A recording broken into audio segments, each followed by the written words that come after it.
Ano ba ang measurement mo sa success? Ano ba ang success para sa iyo? Ano ba ang tagumpay para sa iyo?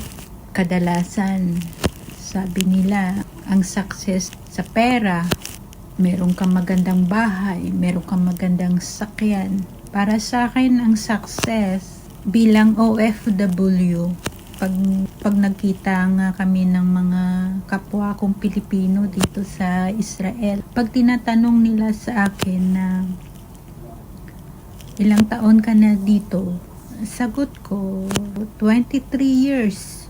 O may asawa kang Israeli? Sagot ko syempre, hindi, wala. Wow. May visa ka pa? Oo. Iisa lang kasi ang employer ko sa 23 years. Wow. Ang laki na ng pension mo. Ang laki makukuha mo sa amo mo. Ako, ngumiti lang ako. Ang sagot ko, kung anong lang merong bigay. Kahit magkaroon ako ng malaking pera, kung masama naman ugali ko sa pera, mauubos yun. Para sa akin, ang success ay yung naalagaan ko yung amo ko, yung during difficult time, lalo na noong gera, nasa ilalim kami ng tunnel, sa dami-dami doon ng mga naka-bedridden. Yun ang pinaka-success ko kasi naalagaan ko siya, hindi ko iniwan. Para bang pakiramdam ko iron dome ako na kailangan kong dipahan ng amo ko.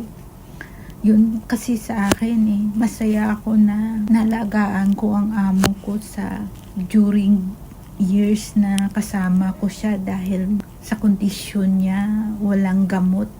Kaya para sa akin, ang tagumpay o ang measurement ng successful, kagaya ko na OFW dito sa Israel, ay yung natutuwa ang Diyos sa akin na inalagaan ko one of His people, a paralyzed Jewish lady, at naalagaan ko rin yung farm na binigay niya sa akin. So yun ang measurement ko sa successful na alagaan ko yung amo ko sa kabila ng napakahirap niyang kondisyon, pero pinag-aralan ko yun.